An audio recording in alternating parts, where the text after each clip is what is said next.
కాకినాడ జిల్లా సామర్లకోట మండలం బోయిన్పూడి గ్రామంలో మాదిగ కులస్తులపై అదే గ్రామానికి చెందిన కాపు కులస్తులు దాడిని నిరసిస్తూ ఎంఆర్పీఎస్ నాయకులతో కలిసి పెద్దాపురం డీఎస్పీ శ్రీహరిరాజుకు తమకు న్యాయం చేయాలంటూ వినతి పత్రాన్ని అందజేశారు.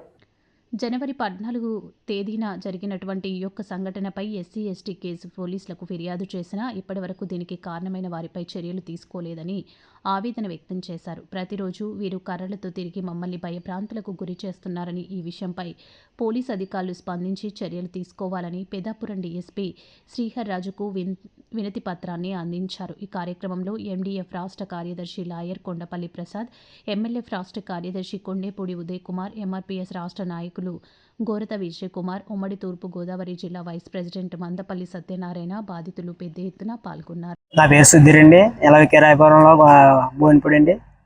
ఇలాగా 14 తారీఖుని నైట్ 8 గంటలకి గొడవ అయిందండి. మేము అలాగా కిరాయిపురం నుంచి బోయినపూడి వస్తుంటే బోయినపూడి నుంచి కారు వస్తుందండి.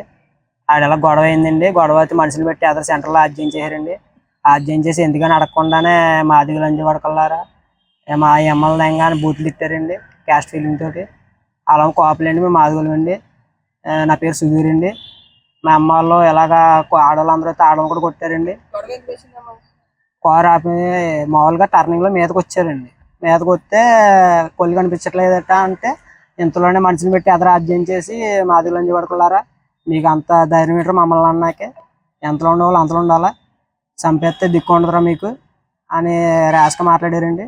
ఇంతలో మా నాన్నగారు వస్తే మా నాన్నగారు కొట్టారండి. ఇలాగ మా అమ్మగారు ఇలాగ ఊళ్ళో ఆడవాళ్ళు అందరూ వస్తే పేటలో ఆడవాళ్ళని కూడా కొట్టారండి. ఇలా మా పేటల దాకా దొర్లిచి కొట్టారండి. ఆడవాళ్ళని గట్రా జాకెట్లు నింపేసి చీరలు నింపేసి చాలా దారుణం చేస్తారండి. మేము ఎంత దూరం వెళ్ళినా కూడా అవ్వట్లేదండి. ఇది వాళ్ళు మేము కేసు తీసుకుంటలేదండి. ఎస్సీ గారు ఇలా చాలా మందిని కలిసామండి, ఏం అవ్వట్లేదండి. సిఏ గారు కూడా రెక్క ఎత్తలేదండి. అతమాటికి కాంప్రమైజ్ అయిపోతారని మాట్లాడుతున్నారు వచ్చి. మరి ఏం చేస్తారో మాకు ఏం తెలుస్తలేదండి. మరి వచ్చామండి. మరి ఈ రోజు అన్నా మాకు న్యాయం జరగాలని ఇలా ప్రశ్నలతో మాట్లాడుతున్నామండి. మరి జిల్లా అండి, సామర్లకోట మండలం, విక్రయపురం తాలూకు బోయినపూడు. మేము ఎస్సీలు అండి. 14వ తారీఖుని జనవరి 14వ తారీఖుని 7:30కి ఇలాగా మా ప్రాంతంలో గొడవ అయిందండి. బీసీలకి మాకుని పిల్లలు ఆ రూట్ అంతా వస్తుంటే పిల్లల్ని పట్టుకుని కొట్టారనేసి మేము ఆదుర్తిగా వెళ్ళామండి. ఆదుర్తిగా వెళ్తే వాళ్ళ 300 మంది పైనే ఉన్నారండి. మరి మమ్మల్ని మా పేట వరకు దొల్లించి కొట్టి మా చీరలు లాగి మా జాకెట్లు చించేసి మమ్మల్ని చాలా భయంకాంతులుగా చేశారండి. మరి మాకు న్యాయం జరగాలనేసి మేము పోలీస్ స్టేషన్కి వెళ్ళామండి. మరి పోలీస్ స్టేషన్కి వెళ్ళినా సరే మా పోలీస్ స్టేషన్లో కూడా మాకు న్యాయం జరగలేదండి. మరి డిఎస్పీ ఆఫీస్కి కూడా వెళ్ళటం కూడా జరిగిందండి. మాకు ఎక్కడ మాకు న్యాయం జరగలేదండి. మరి మాకు న్యాయం కావాలని మళ్ళీ డిఎస్పీ గారు ఆఫీస్కి వచ్చామండి. మరి ఇక్కడ ఈ ఆంగ్మూడం ఎత్తున్నామండి. మాకు న్యాయం కావాలనేసి మేము కోరుతున్నామండి. నాగమణి అండి. నా పేరు నాగమణి అండి. నమస్కారాలు. నా పేరు కొత్తపల్లి ప్రసాదరావు మాదిగా. నేను మాదిగ లాయర్స్ ఫెడరేషన్ నేషనల్ అధికారిక ప్రతినిధిగా పనిచేస్తున్నాను. ముఖ్యంగా జనవరి 14వ తారీఖున సామర్లకోట మండలం బోయినపూడి గ్రామంలో మాదిగలపై దాడి చేయడం జరిగింది. అగ్రకులస్తులు దాడి జరిగిన 3 రోజుల వరకు కూడా సిఏ గారి దృష్టిలో పెట్టిన ఎఫ్ఐఆర్ కావాలని లేట్ చేశారు. అంటే మరి ఆయన రాజకీయ ఒత్తిళ్లకు లోనేయడో లేదంటే కులానికి సంబంధించి వాళ్ళ కులాలు కాబట్టి వాళ్ళని రక్షించుకోవడానికి చేసాడో మాకైతే తెలియదు. కానీ 3 రోజుల తర్వాత మా ఎఫ్ఐఆర్ వేసి వీళ్ళు మా వాళ్ళ మీద జరిగిన దాడి మీద ఎఫ్ఐఆర్ వేసి వెంటనే మళ్ళీ వీళ్ళ మీద ఫాల్స్ కేసు పెట్టడం జరిగింది. ఒక దళితులపై జరిగిన దాడిని వాళ్ళు ప్రొటెక్ట్ చేసుకుంటే, అంటే వాళ్ళు కొట్టుతున్నప్పుడు ఆపుకున్నా కూడా వాళ్ళ మీద కౌంటర్ కేసు పెట్టడం అనేది ఎంతవరకు కరెక్టో ఒకసారి ఆలోచించండి. ముఖ్యంగా 14వ తారీఖు జరిగితే ఇప్పటికి ఇంచుమించుగా 40 రోజుల పైనే అయిపోయింది. దోషుల్ని మాత్రం అరెస్ట్ చేయట్లేదు.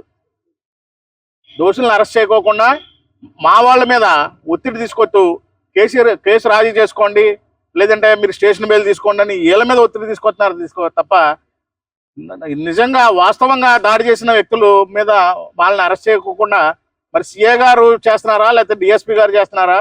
అంటే కులానికి సంబంధించి కులాన్ని ప్రాతిపదిక తీసుకుని ఆయన అరెస్ట్ చేయట్లేదా, లేకపోతే రాజకీయ ఒత్తిడి వల్ల అరెస్ట్ చేయట్లేదు అనేది మాకు తెలియట్లేదు.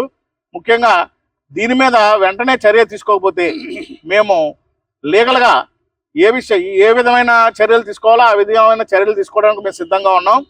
అదేవిధంగా వీళ్ళ మీద పెట్టిన తప్పుడు కేసును కూడా వెంటనే ఉపసంహరించాలని చెప్పి మేము కోరుకుంటున్నాం. ఎలక్ట్రానిక్ మీడియా ప్రతినిధులందరికీ సామాజిక ఉద్యమ నమస్కారాలతో నా పేరు కొండేపూడి ఉదయ్ కుమార్ మాదిగ, మాజీ అధికార ప్రతినిధి ఆంధ్రప్రదేశ్. సామర్లకోట్ల మండలం బోయినపూడి గ్రామంలో జరిగిన సంఘటన ఏదైతే ఉందో ఈ సంఘటనకు సంబంధించి సామర్లకోట సీఏగా పనిచేస్తున్న అధికారులు ఎవరైతే ఉన్నారో ఆయన చట్టానికి పరిధిలో పనిచేయకుండా చట్టాన్ని దాటి కేవలం వాళ్ళు కులస్తులైన వాళ్ళకే ఆయన అధికారిగా ఉన్నట్టుగా ప్రవర్తిస్తూ జరిగిన దాడి ఏదైతే ఉందో దాని మీద SC/ST అట్రాసిటీ యాక్ట్ ప్రకారం కేసు కట్టడం జరిగింది. కానీ వెంటనే బాధితులపై కూడా కౌంటర్ కేసు దాఖలు చేయడం జరిగింది.